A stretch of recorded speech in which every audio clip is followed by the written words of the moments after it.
Enlightenment is a destructive process. It has nothing to do with becoming better or being happier. Enlightenment is the crumbling away of untruth. It is seeing through the facade of pretense. It is the complete eradication of everything we imagined to be true.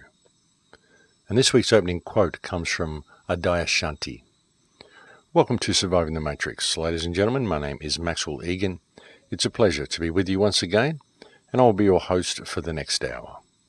Well, it's nice to be back with you folks. Sorry I missed out on doing a show for you last week, so what I've done is I've pre-recorded a show for you this week, which will be played the weekend that I'm actually speaking at the Free Your Mind conference. I am, of course, speaking there on the 17th of April, which is the day after tomorrow, if you happen to be in Philadelphia and happen to be listening to this radio show. After that, there may be a few gigs around the place, and there is definitely one up in Ohio on the 29th as well.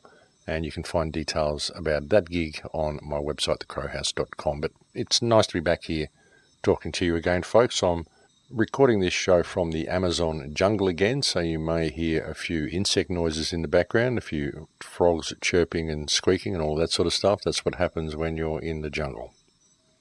And the reason I couldn't do a show for you last week, and the reason why I haven't had much of an online presence in the last week to 10 days, is because I simply haven't had internet, because there just hasn't been any reliable internet available in the jungle. You kind of get a few minutes or maybe even a half an hour here and there, as long as you don't mind waiting 20 minutes for a page to open. But apart from that, it's been virtually non-existent for the last week since I arrived.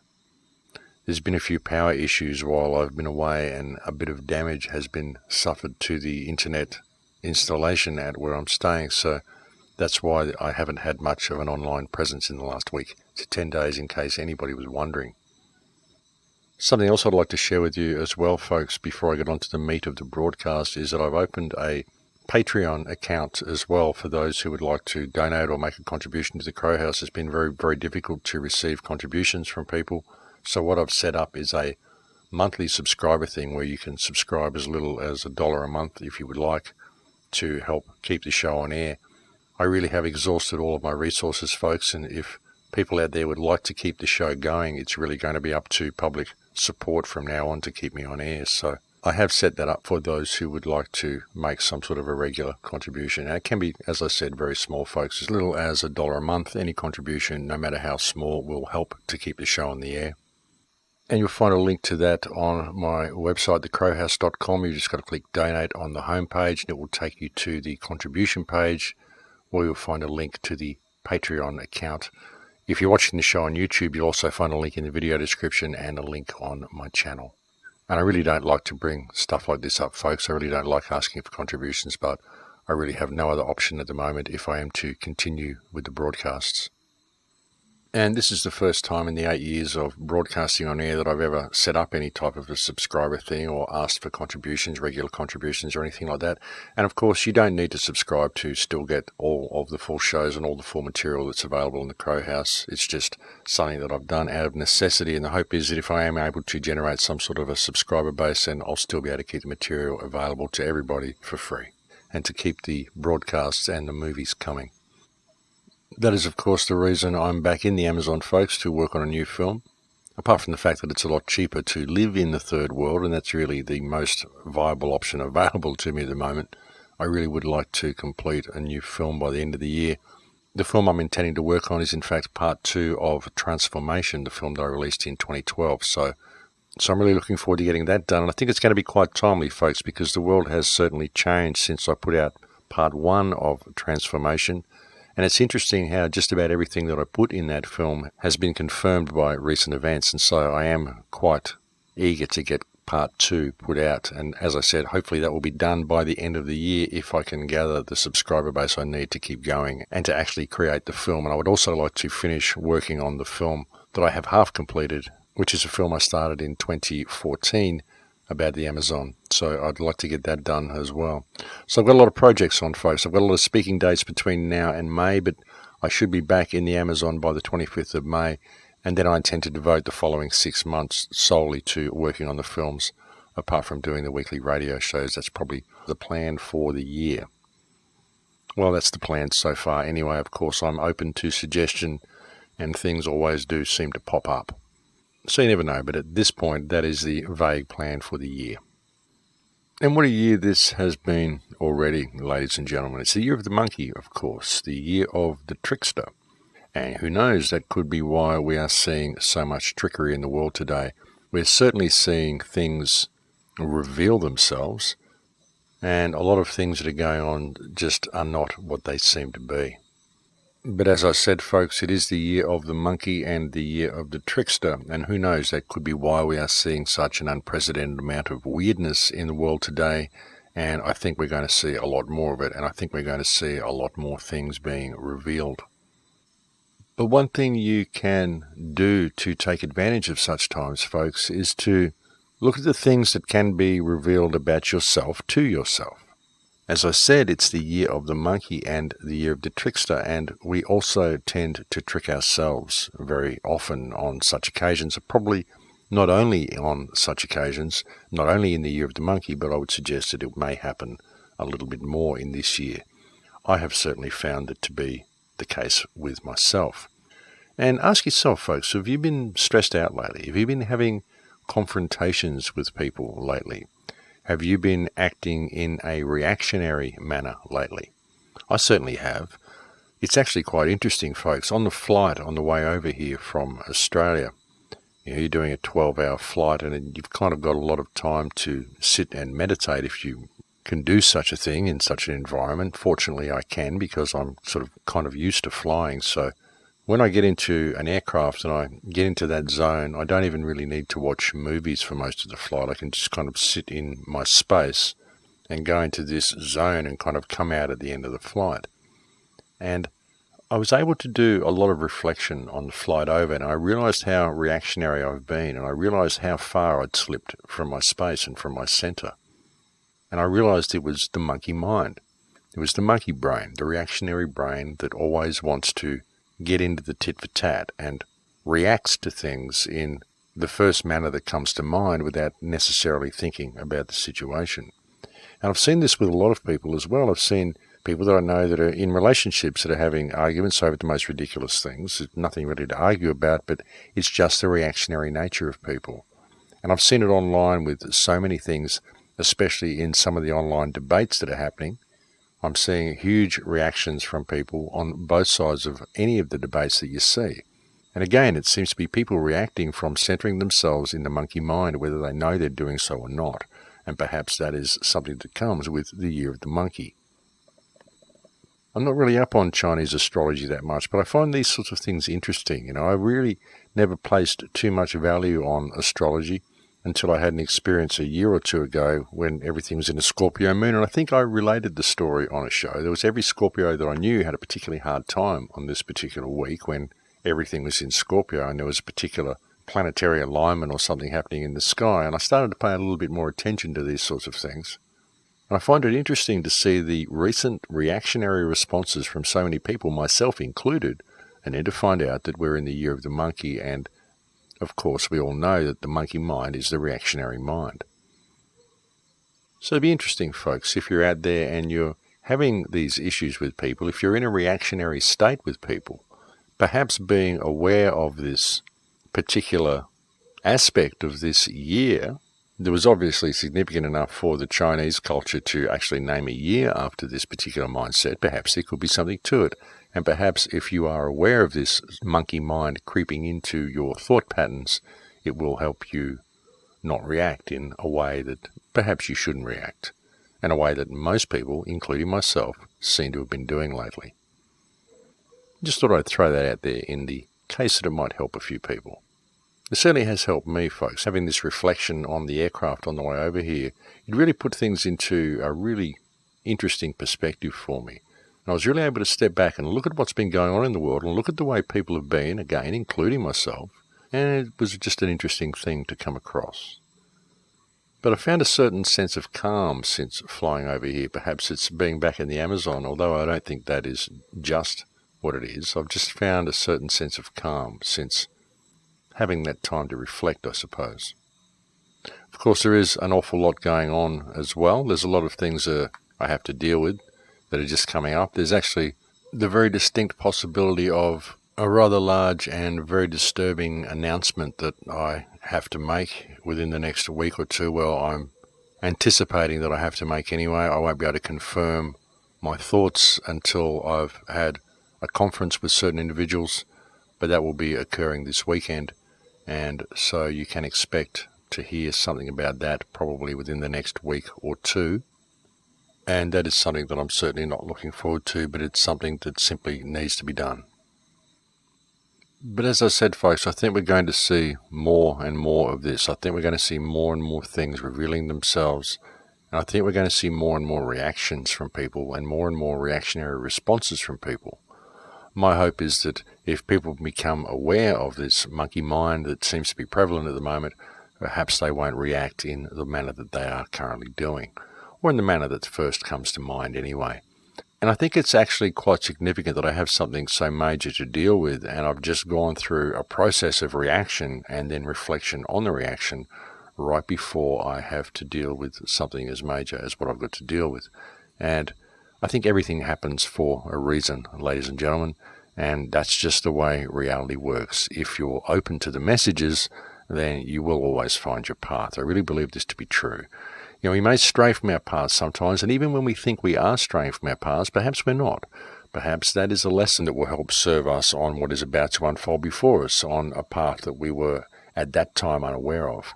All of these things serve to prepare you folks. All of these things serve as lessons. It's interesting, a lot of the things that I did in my life, being a musician and joining a game clan so I could play with my son when I couldn't get to see him, and all of the things I had to learn Photoshop, and all the things that happened because I joined the game clan, which all gave me the ability to make movies, and how my life as a musician prior to that had given me the ability to research and gather the knowledge I need to put in the movies, and all the things that happened in my life that seemed to be completely unrelated, all were necessary for me to do exactly what I'm doing now, and without those skills I wouldn't be able to do it.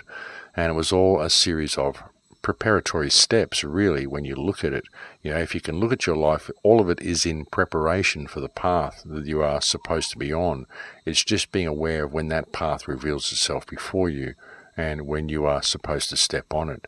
But just choosing to step on it eventually, and to realize that all of the what you perceive to be unrelated things that happened in your life, and all of the what appeared to be unrelated skills that you obtained along the way, all were stepping stones to lead you exactly to where you are now, and to give you the skills that you needed to move forward on the next stage of your path in life.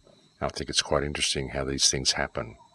It's just making sure that we have the time to reflect, to look at these things and to look at how our path unfolds, and to see what the past can teach us, and to see what lessons we can learn from our past mistakes, because that's what mistakes are for, ladies and gentlemen. That is how we learn. It's interesting, we are so frightened of making mistakes, we're so frightened of messing up in front of people, and yet that is how we learn. And so mistakes can be beautiful things if we are open to the opportunities that they provide, and we are centered within ourselves enough to embrace those opportunities and to see what these mistakes were for. It is a matter of admitting them. It's a matter of seeing them as a lesson. I suppose that is the same thing, really. It's a matter of seeing these mistakes not as mistakes, but as opportunities for learning and opportunities for growth, because really that's what they are. But not only that, folks, they're also lessons that prepare you for the future. And so, as I was saying, are many things that happen along through your path in life. Many of the things that happen to you, many of the skills you gather, many of the people you meet, all of these things prepare you for a path that you often don't know yet exists, and yet the path is there. It's just that you're not ready to step onto the path. You're not ready to really be yourself because you haven't gathered the skills you need to do so. It's being aware that you are gathering skills along the way. That's what mistakes are for. That's what everybody you meet and everything you do is for. It's to gather a life skill that you will need and can use along your path. Now, everything is significant, folks. Everybody that you meet is significant. Every encounter that you have is significant. There's always a lesson in there somewhere if we are open to it. It's just being aware that that's how life is. That's how the lessons occur. It's the path itself that is the important thing. It's the journey that you take that leads to enlightenment. You can never become enlightened until you take the path. And the path can only be your path. It can't be anybody else's. It's got to be the one that has been designed for you. The one that quite possibly you laid out for yourself. There are many who believe that this is the way it works. Who knows? Maybe it is. But I still do see all of these things as lessons and preparations for finding your path. And all you have to do is be open to the information and to not judge yourself, folks. Allow yourself to mess up. That's the thing, when we mess up, we feel so terrible about it. But you mustn't judge yourself for messing up, because that's what people do. That's how we learn. Other people may judge you, but that's okay. They mess up too. Don't worry about it. Don't judge yourself. Just continue on your path and see the lessons that experience provided for you. When you can begin to see these different aspects of human consciousness, these different aspects of the human mind, the monkey mind, the reptilian brain, the fight or flight mode that we often get into, and you see how these different minds react within ourselves, how the reptilian mind works to put us into fight or flight, how the monkey mind works to put us into a reactionary situation. When you start looking at these sorts of things, you begin to gain a little bit of an understanding of how the predator mind works as well. And it's important to understand this, folks, when dealing with the people who control this world, when dealing with the kakistocracy that's placed themselves in positions of rulership. It's important to understand that these people work from the predator mind. They are essentially predators. That's what they do, and that is the way they think. That's why it really serves no purpose to attempt to appeal to these people's better judgment or to attempt to appeal to their conscience or anything like that, because they simply don't have one, because they are predators and they are doing what predators do. It's the way they think and it's the way they operate in virtually every aspect of what they're doing to this world and what they're doing to the people who inhabit this world, and not only the people, to the animals, to the environment, and to everything. And they really don't care. They're quite happy to watch the world burn as long as they get the sport that they enjoy. That's the way the predator mind works. And often when we respond to the actions of the predator mind, we do it from the monkey mind or from the reptilian mind. We go into fight or flight, or we simply go into a reaction, which is not always the best thing we should be doing. And almost everything this system does and almost everything the government does these days is designed to provoke reaction from the people. They squash you and squash you and squash you further and further and further until you have no other way out other than to react. And this is what happens for many people. And of course, when you react, they say, well, you're creating a disturbance, and they arrest you and blah, blah, blah. It all just goes down the way they want it to go down. And they do this, of course, by introducing more and more repressive legislation and delivering it to you in a very calm and nonchalant way. A police officer will come along and fine you for no good reason and do it in a very, very calm way. And if you complain at all, he will accuse you of overreacting and possibly take you off for a psychiatric evaluation or whatever they do. This is the sort of things they're doing in Australia now, folks. So they provoke you with their calmness because they know they are doing something that was completely unreasonable and there's absolutely nothing you can do about it, and so they can be as calm as they want, and the calmer they are, the more you are likely to react. And this again, folks, is very, very contrived, and it's very, very orchestrated. This is the way they gradually squash people's spirit more and more and more and prevent them from ever really being able to step into themselves. They just take more of their rights away a little bit at a time and do it very, very calmly, and always accuse the people of creating a disturbance if they react in any way or stand up for their rights at all. It's a tried and true method, and it's what they've been doing for a great many years. And it's becoming very, very obvious, although they're not really being so calm about it these days. Now they know they've virtually taken every right away, especially in countries such as Australia, and so they know that they don't really need to be that calm anymore. They can simply push until you react, and then they can arrest you and fine you and create a nice little revenue cash cow for the system, the way they would like everybody to be. There was a show I put out many years ago, folks, called Total Criminalisation, where I said that this is what the government wants to do. They want to see everybody as a criminal. They want to put enough legislation in place so that it's possible for everybody to break a law or commit a crime at any minute of the day without even knowing that they're doing so that everybody can be criminalised, everybody can have a criminal record, everybody can get an ID stamp and be fingerprinted, and thereby everybody becomes uniform in the eyes of the law. And that's what the government wants. They want a completely uniform, controlled and surveilled population, and they are working very hard to do it. And most people are too lazy to commit a real crime, and so they have to be tricked into it, and so that is why they introduce more and more legislation to make it possible for people to be able to break the law without even knowing that they're doing so. And they've done this gradually, folks, but they're doing it even more with the internet and all the laws that they're bringing in with the internet as well. I mean, the internet has been a bit of a wolf in sheep's clothing in many ways. It's brought the people together, and it's given us the opportunity to share information in a quite dramatic way, ways that we've never had before.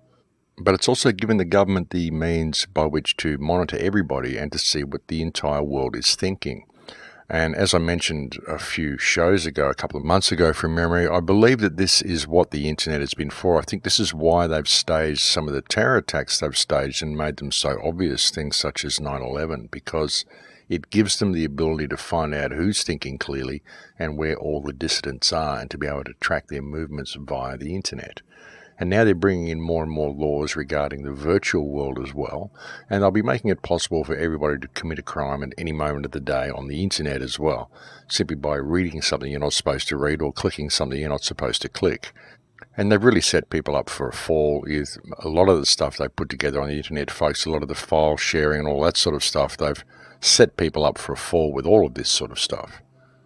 And right now they are in the process of consolidating their power and linking it all together and getting themselves into a position where they can cross-check and cross-reference everything and just see exactly what everybody is up to and do it globally. Of course, they're able to do this via the mechanism of the war on terror, folks. This is what we saw almost instantaneously as a result of the Brussels attack. We saw immediately a call for more data sharing and more convergence of spying and surveillance networks and data gathering networks with each respective country. The time has come, they are saying, to merge all of these databases together into one huge global surveillance grid that encompasses all aspects, both digital and real-time, real-world surveillance. All as a result of the Brussels attacks, and all being done to keep the people safe from the terrible terrorist boogeyman, of course. This is how it's done, folks. Hegelian dialectic, a tried and true formula that seems to work every time. Although the people are at least waking up to it, I think. I think that more and more people are beginning to realize that all of these terror attacks that we're seeing around the world are staged by our very own governments and not by ragtag groups of Islamic extremists. In fact, most are carried out by exactly the opposite. I would say most are carried out by our governments under the auspicious guidance of the State of Israel.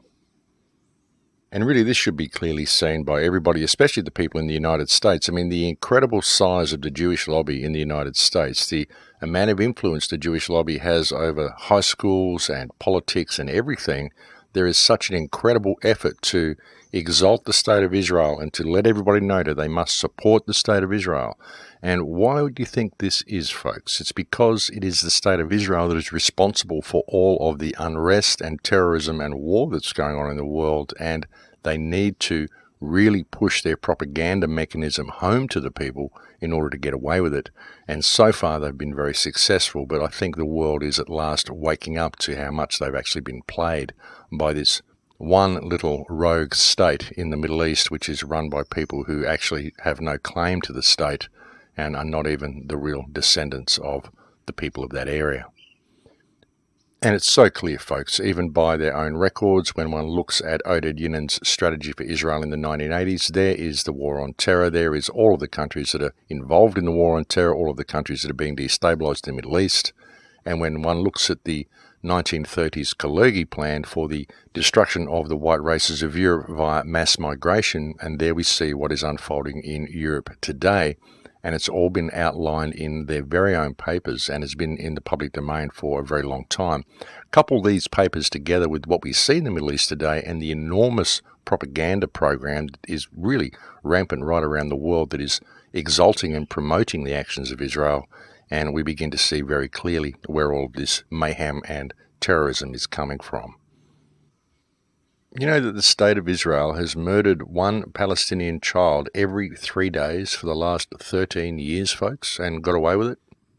And not only that, but it's arrested or kidnapped 5 Palestinian children a day, every day, for the last 48 years and got away with it. It's kept 1.8 million people in collective punishment, a blatant war crime, since 2007 and got away with it.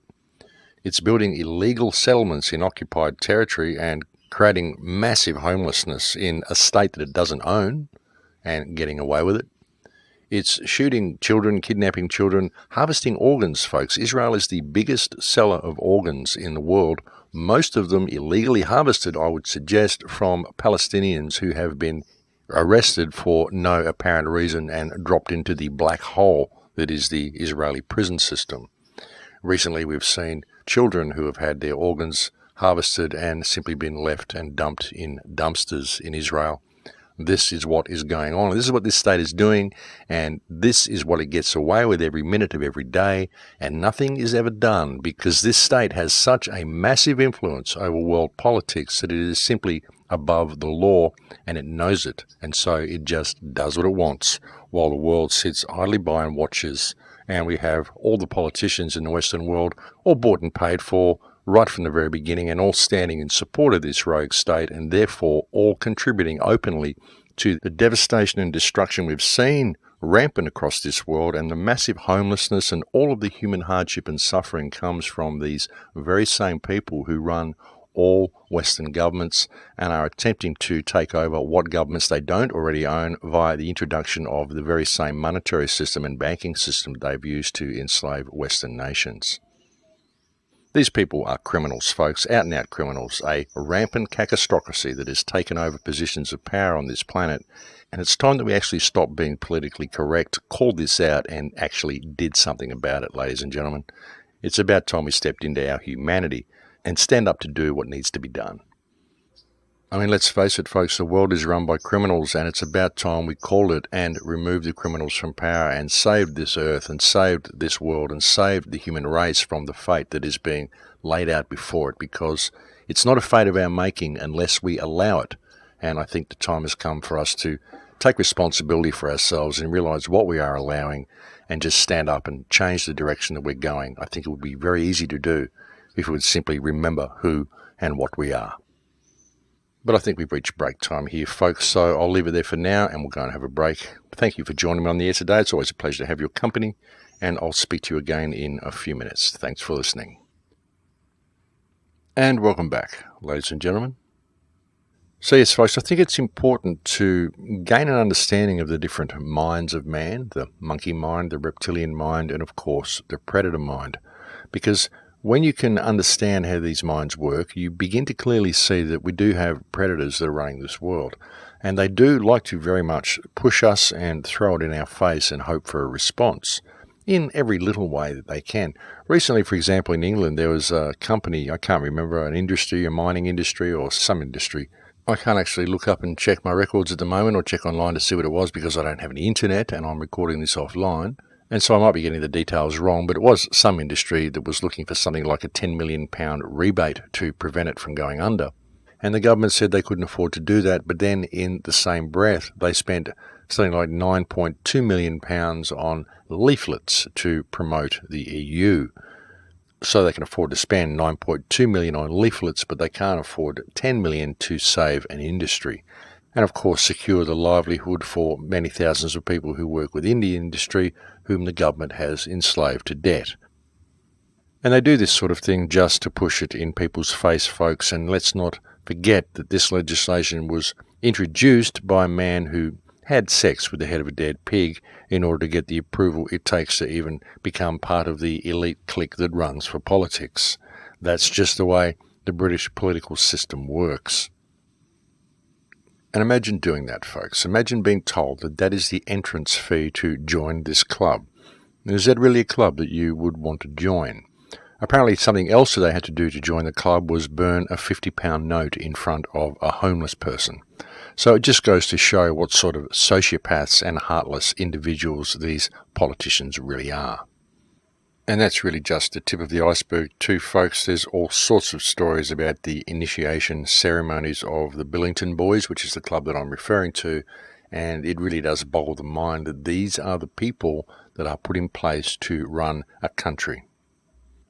But really it's a good sign, because it's a good thing for people to know, because it shows just what you're up against, and it shows how silly it is for anybody to even consider obeying the rules that these people put in place, when really we should be rising up to throw these people out of power and replace them with someone of integrity. But of course, it's not just the British political system. I'd say that we see this type of activity in all Western politics, folks.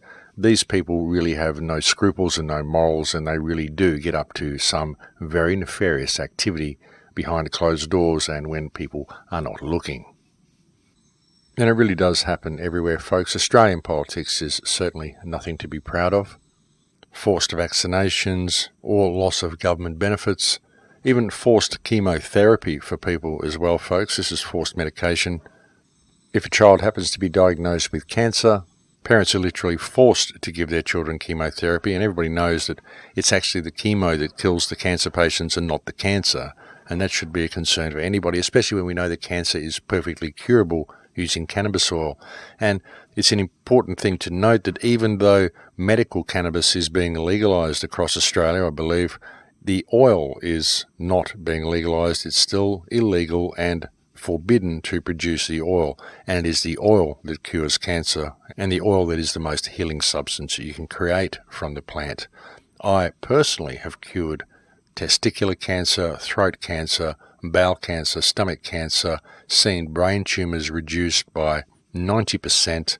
I've cured Lyme's disease, I've cured lymphoma, I've cured skin cancer, and I've had people who've been given 6 months to live by the medical industry come and see me, and I've given them oil and cured them in 3 months, and they've gone away with a perfectly clean bill of health, much to the amazement of their doctors, simply by using cannabis oil. And that, of course, is why it is banned and why medical cannabis is being introduced, but it's going to be tightly regulated by the government. And, of course, the government will ensure that it doesn't really cure anything. Curing things isn't really what the government is all about. What the government is all about, by their own admission, is depopulation. You see, that's why there really is no point going to government for any type of remedy to any type of situation. What people need to realise is that it is the government that has created the situations they are seeking remedy for, and that should be a bit of a sign for them. And any idea you have and any remedy you find, you will need to get government approval in order to implement it. And just look at the past, look at the track record of these people. Any great invention that's ever been invented that was going to free mankind from any type of servitude has always been squashed, has never received government approval, and people have just gone along with it, and they've put their inventions in the cupboard and just forgotten about it. Look at people like Nikola Tesla with the inventions that he created and the freedom that he could have established for mankind, but of course it was never allowed to happen. You look at the permaculture initiatives. We could be having permaculture in every single city on this earth, folks, in every suburb, in every garden. We could have the whole place a food forest. Anywhere where man is populating the place could be edible. The whole place could be an edible forest. Very easy to do, but we don't do it because the government won't let us do it. The government has a better idea and needs to regulate things. Look at cob housing, look at earthships, look at adobe housing. There are so many ways we can do things which are so much better than the way we do, and so many solutions to the problems that we have. There's people who have bacteria who eat oil spills. All sorts of things that can be done, folks. The whole Deepwater Horizon oil fiasco could have been cleaned up by friendly bacteria. I mean, there's so many ways we can do things, but the government won't let us. So why on earth would anyone seek remedy with government? There is no remedy to be found with government. The best you can hope for are legal loopholes which can serve to awaken people to the fact that there is no remedy in government. But that's about all you're going to get. You're never going to get any remedy by dealing with the system, not unless you do it in such a way that simply exploits a loophole in a manner that will awaken people. But that'd be about it, folks. There is no form you can fill out or contract you can enter into or send your birth certificate back or anything. There's nothing you can do to find remedy within the construct of government. What people need to do is realise that government is a fiction and unite together to step above the fiction. That's really the only remedy that will ever be found. And you know, that's really why emancipation from slavery has been so difficult for mankind to achieve, because mankind is always looking for the silver bullet. They're always believing there is something that is going to come along which is going to give them the golden key to freedom, and they don't realise that that golden key lies within their heart, and indeed that is the only place it will ever be found. And if people are not prepared to stand up and simply be who they are and stand their ground and stand up for their rights and stand up for who and what they are, then they're never going to find a remedy. There is no piece of paper or form or contract you can use, folks. And if you enter into a contract which you believe will grant you remedy, if you're just going to go and wave this piece of paper in front of someone and say, now I'm free, then what makes you think you need the piece of paper to begin with? Because the fact is that you are already free if you choose to be that way. Sure, you might get a little bit of flack from government because they don't agree with you, but if everybody thinks that way, then the government really doesn't have anywhere to go. And again, it always comes back to that same old issue of disunited and thus disempowered communities. And that is where the remedy lies. It lies in your heart. Connect with the people around you and stand together to call this system out for what it is. And that will bring you remedy. And honestly, there is nothing else that will. If you're not prepared to stand up for what you are, then you're not going to find remedy in any piece of paper, any legislation or any contract, not a legal contract or a social contract. The only contract you need to enter into is one with yourself. All of these things are savior programs, folks. All of them looking for the one contract or the one piece of paper that's going to free you, the one thing that you can do, which is going to establish remedy for you. And again, it's always a narcissistic approach that we have. It's always freedom for me. And freedom for me within the confines and parameters that are acceptable by the system. There's even people who have worked out some quite good things, people who have back-engineered the entire legal system and created their own societies, their own domiciles. But again, they're establishing freedom in a small way, but only within the confines of the system and only for themselves. But they're forgetting what created the need for them to do that is the fact that, as I've said so many times before, this system is heading for the cliff and it's dragging the whole world with it. And that's the problem. You are still part of the world no matter what separate society you set up within the confines of this world. You're still going to be subject to the fate of this world. And when you have the rest of the world that is run by psychopaths and predators and are doing their best to destroy the place, well, it's not really going to matter about your little alternate society, no matter how good it may be and how legal it may be within the parameters of the system. The system is destroying the planet. It's destroying life. It's destroying the human race. It's destroying everything that's good about being alive and everything that's good about being human. That is the problem. Unless we address that, then it doesn't matter what sort of an alternate society or anything that we build. We simply can't ignore the problem that created the need for us to build that alternate society to begin with. And there is certainly no remedy in believing that we can do anything like that, folks. There isn't anything that we can do. There is no alternate community or any alternate society we can build if we do not address the problem which created the need for us to do so. Until we do that, there is no remedy that will ever be found. Truly, folks, as I've said since the very beginning, since the first shows that I've done and since the first films that I've made, the only remedy we're ever going to find is going to be found within our hearts.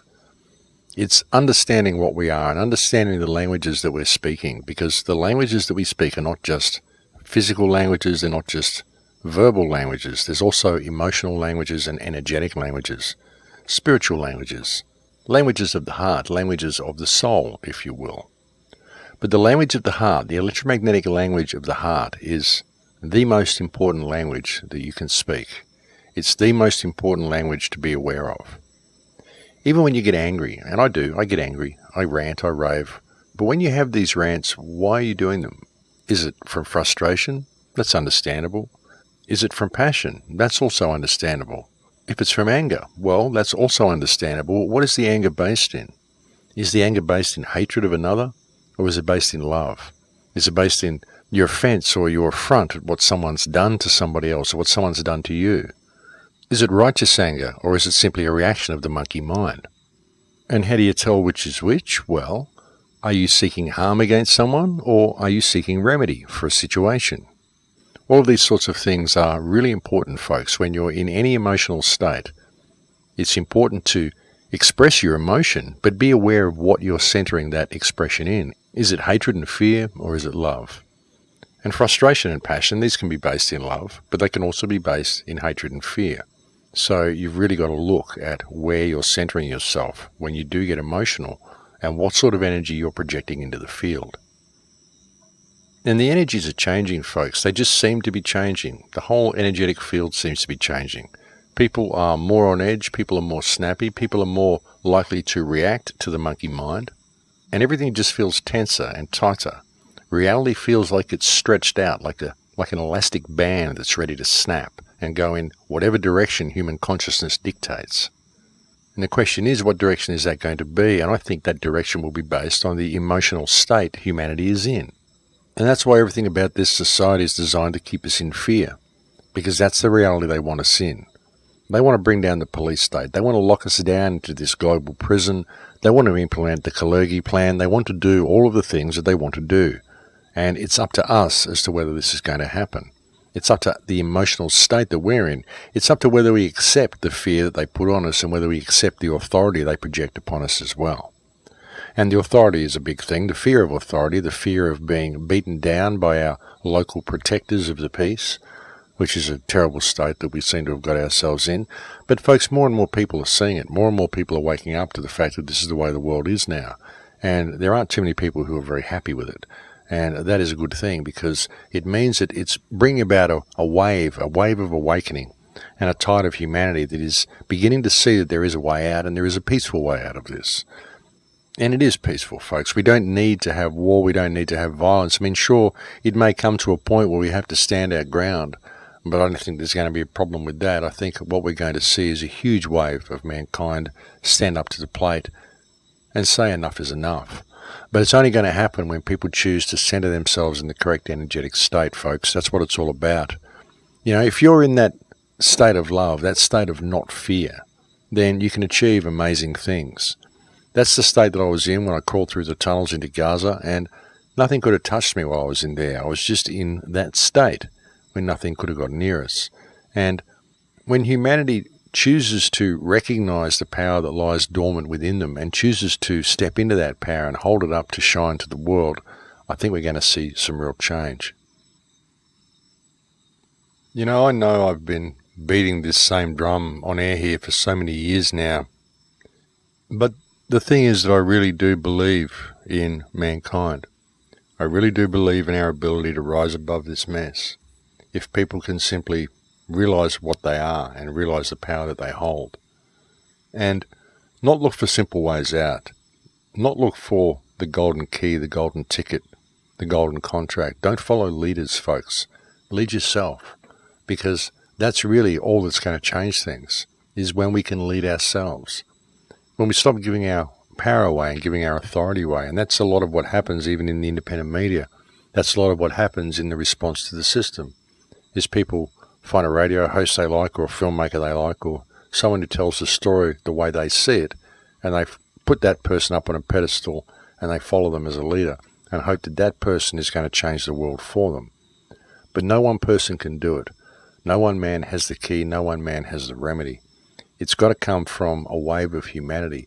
It's got to come from the hearts of each and every man and woman that is alive in the world. We just need to remember. We just need to remember ourselves. We just need to remember what we've got here. We just need to remember that it's only people. The government is only people. All of this control mechanism is just people. All the money system, the people who run it, they're just people. All the wars, they're just people who fight the wars because other people tell them to. It's just people doing all of this stuff. You know, as Carl Jung once said, mankind is the origin of all coming evil, and he is pitifully unaware of it. We really are, folks. We are the origin of all of our problems. All of the issues that we see in the world today, that mayhem, the wars, the starvation, all of the problems that we see, anything, doesn't matter what it is, any problem that we see on the earth today, we are the origin of that problem. We are the origin of that evil. It's the thoughts that we have, the emotional state that we center ourselves in, the reactionary monkey brain, the need to dominate others, the need to own a piece of the ground when you can't own a piece of the ground owns you. As soon as you claim ownership of the ground owns you. You can never leave that piece of ground. You're stuck to it. The whole thing is backwards, folks. We've been taught to look at things from the reverse of what they should be. And in doing so, we've lost sight of ourselves. We've lost sight of reality. We've lost sight of our very purpose for being here. And now is a time of great awakening. If we can seize the opportunities that this life is providing for us, the opportunities that all of these crises we see around the planet are providing for us. All we have to do is see the opportunities these things provide and see the power that we hold within each of us to stand up and change things. And don't follow leaders. Look to yourself. You are your own salvation. And that goes for every man, woman, and child on the planet. And when people realize that, we're going to change the world very, very quickly. I just wonder when the day is going to come. And you don't really have to do anything that big or that large, folks. All you've got to do is make ripples where you live, and get to know the people around you, and be a shining light in the community where you live. We can all influence the people around us by leading by example in all that we do. We can all influence the people around us by being the best that we can be and help them to be the best that they can be by our example that we set for them. And we get opportunities to do this every single day, in fact every moment of every day. And that doesn't mean that you've always got to be perfect. That doesn't mean that you're always going to be this guru walking around shining this white light at everybody. It doesn't mean that you're not going to mess up. It doesn't mean you're not going to do or say the wrong thing sometimes. But it's being aware of it, folks, and being able to correct yourself when it happens. And if you can't correct yourself at the time, well, maybe look back and reflect and maybe correct yourself a little bit later. But do correct yourself. And do be aware of what you're doing with your emotions, and do be aware of what energy you're centering yourself in. I really believe this is a huge, huge time for mankind. One of the most important times in history. And we have every opportunity here to make reality exactly what we want it to be. And it would be a shame if we missed out on it. It would be a shame if we just sat back and let things unfold the way they want. It would be a shame if we turned to leaders and allowed people to lead us to what they believe their version of paradise is, when it may not be what we want at all. It's a collective consciousness, folks. It's a collective reality. It's a collective projection, and it requires a collective participation. And that means all of you, everybody. We can all see that there's a problem. We can all see the reality we would want. We can all see what freedom looks like, or at least have an idea of what we think freedom should look like in our minds. And we can all work to make that happen in our own respective environment, in our own respective community. And that's where it's got to start. It's got to start with grassroots. It's got to start with ripples on the ground where we live. Even if we were to create some sort of a magic key, how would we ever implement it if we didn't do it from a grassroots level anyway? Even if we had the magic key or the magic bullet or the magic contract or anything that was going to work, we would still have to take the steps to initiate it on the ground where we live. There wouldn't be someone who could stand up and do it for us. We would have to do it ourselves. So why not just do it without letting anybody else get in the way? Why do we think we need leaders to lead us to that point, when all we really have to do is stand up and do it ourselves? When we get a leader to do this for us and to lead us to that point, all we are doing is ensuring that we will never do it for ourselves, and we will never take responsibility, the responsibility that we need to take if we are ever to establish freedom. Because that's what freedom is, folks. Freedom is being completely responsible for who and what you are, and for the things you do, and for the things that you say. It's being responsible for all your actions, and being responsible for your own life. That's what freedom is. And that's why it is such an elusive thing. Because everybody wants to be free, but there are very few who want to accept the responsibility it takes to be that way.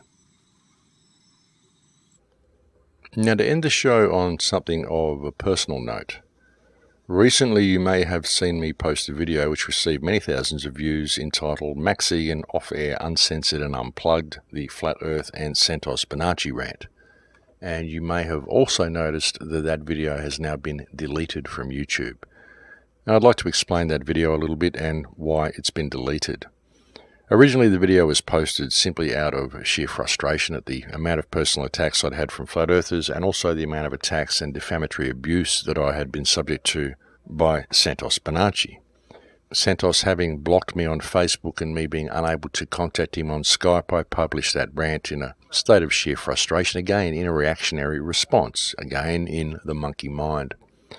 However, last week I managed to contact Santos, and we had a bit of a conversation And after talking to him, which is the first time I have talked to him in many months, I heard it in his voice that Santos is having an extremely difficult time at the moment. He's having to deal with a lot of emotional trauma, and he's having to deal with a lot of legal trauma as well. He's got some really big issues in his life at the moment, folks, and because he's feeling cornered and he's having what I would only describe as a breakdown of sorts, he is naturally lashing out at those that he loves the most and those that are most closest to him. This is unfortunately a pretty common trait in human nature.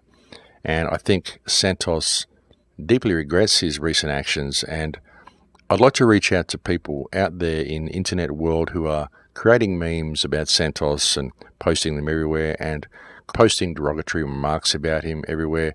I'd like you to understand that this is a man in a state of extreme emotional crisis who really desperately needs friends at the moment, ladies and gentlemen. He really does. And I think it is quite cruel for people to be purposefully ridiculing a man who is in a state of real need at the moment, and in a state where we could all step into our humanity and reach out to this individual and show how human we can really be. I mean, admittedly, I did post that rant. As I said, I posted it in a state of sheer frustration. There was no other way I could even get hold of Santos, and it was originally posted unintentionally. Again, the reason I posted it on YouTube is because I was contacted by so many people who said that they liked it and I should post it. And even looking back at that, I have to question the motivation of people suggesting that I should post it, because what for? Why were people pushing me into a reaction when it's not really my nature to do so? Perhaps it's just their monkey mind kicking in, perhaps it's part of the same problem. But looking back on it, I find it quite interesting how the whole thing went down. I don't regret posting it. I think it needed to be said. I think it served to clear the air in many ways. But again, I have removed it simply out of respect for Santos and because I do not wish to contribute any more to the crisis he is already suffering. And I really hope that people out there will think about this and think about removing the memes that they've created and perhaps reaching out to support this man in his hour of need. And regardless of what you think about him, folks, regardless of what you think of his work, regardless of what you think about Flat Earth, regardless of what your issues are on anything, this is a human being who is in a state of need, and we are all human beings, and I think that if we can put our differences aside, we'll find that there's a great lesson here for all of us. But look, that is it for me, folks. I'm pretty well at the end of the show. It's been a pleasure coming on and talking to you today. I don't know when I'm going to get another show out for you. I will try to get one done over the next month or two, but I'm actually going to be away traveling on the road until the 25th of May. And I'm not sure how many shows I will be able to get done for you between now and then, but I will try to get some done. But thank you very much for all the time you have spent listening to the shows, and thank you very much for all the support you've given me. Again, the Patreon account that I've set up is there, and it would be absolutely wonderful if people could contribute to it. I'd really like to get it to a point where I could even employ someone to help me. It would be wonderful to have an assistant, so maybe I could double the output of material and actually not have to do this whole thing on my own the way I have been for the last 8 years. It would be great to have a helper around that I could actually pay for their time. So who knows? Wonderful things could happen if people want it to happen. But again, folks, it's only going to be listener support that keeps the show on air. So if you do enjoy the show and you have got something from the shows over the years and you enjoy the films, then please do consider making some sort of a monthly contribution to keep the work going. But that is it for me now, folks. I've reached the end of the show. Thank you for joining me on the air today. It's always a pleasure to have your company, and I'll look forward to speaking to you when I'm next able to do so. Don't forget, I am speaking at the Free Your Mind Conference the day after tomorrow on the 17th of April. I'm also speaking in Ohio on the 29th and 30th of April. You'll find the details to that on my website, TheCrowhouse.com. I'm also speaking at AV7 at Horwood House in England on the 13th of May, and I'm speaking at the Open Mind Conference in Amsterdam on the 21st of May. So I look forward to seeing anybody who's in those areas at those gigs, if you can possibly make it, and I look forward to speaking to you next time I'm able. And please do take very good care until then, my friends, in Lakesh.